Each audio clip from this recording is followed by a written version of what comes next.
He was too weak to walk, but he was still waiting for someone. Hook. 0 o'clock.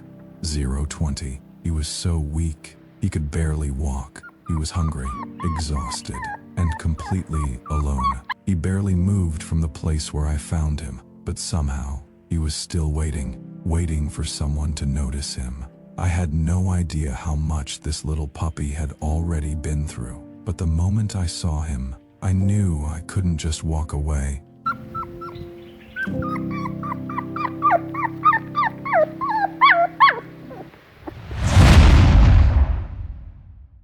At first, I thought he might belong to someone. Maybe he had simply gotten lost, but the closer I got, the more worried I became. He was incredibly quiet, so tired that he barely reacted when I approached him. And then, I noticed how thin he was. His little body looked completely exhausted. That's when I knew I couldn't leave him there. He needed help.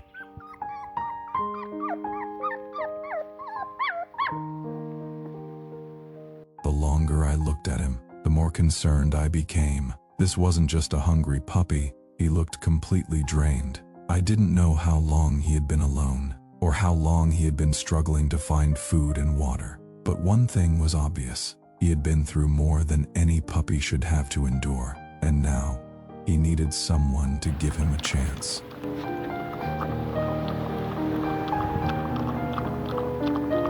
On the first day, I offered him some food. Then I waited. He was clearly hungry, but I didn't want to rush him. After everything he had been through, even this small meal felt like the beginning of something new. It wasn't a complete recovery. It wasn't a miracle. It was simply his first step toward feeling safe again. Then, something started to change. He was still weak, but he wasn't as afraid as before. Little by little, he began to relax. He started playing, moving around, and sometimes he would even get excited when he saw me. For the first time, I felt like he understood. Someone was finally trying to help him. Someone wasn't going to leave him behind.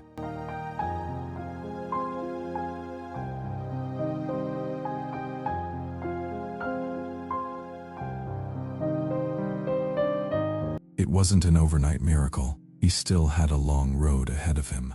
But that small change gave me hope. I continued giving him food and caring for him every day. And slowly, his world started to feel different. This was no longer just about surviving. For the first time, he had a chance, a real chance.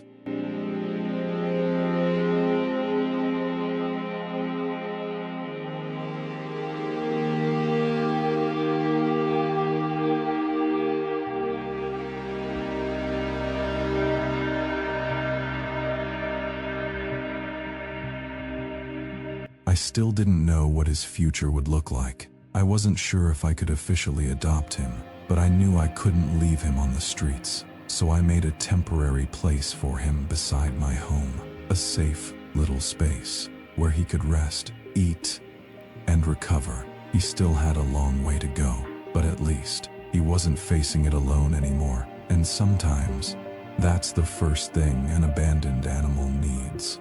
Someone who simply refuses to give up on them.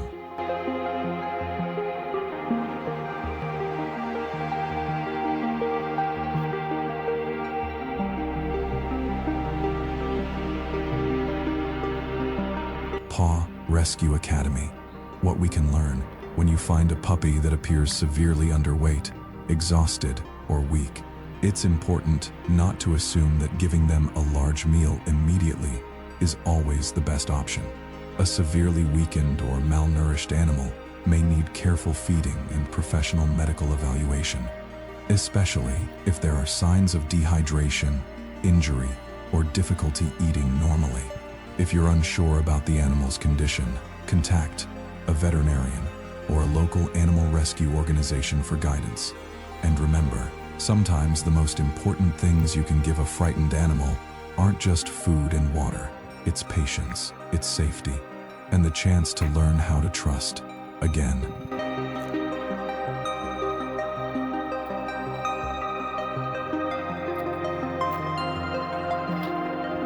He was left alone, but he wasn't forgotten. Someone finally saw him. Someone finally stopped, and someone gave him a chance. That's why we keep going, because every abandoned animal deserves to know that their story doesn't have to end on the street. Thank you so much for watching. If this little puppy story touched your heart, please subscribe to Paw Rescue Academy and join us for the next rescue. And leave a comment below. What would you name this brave little puppy? Your support, your comments, and your subscriptions help us continue sharing these stories and reminding the world that every animal deserves a second chance.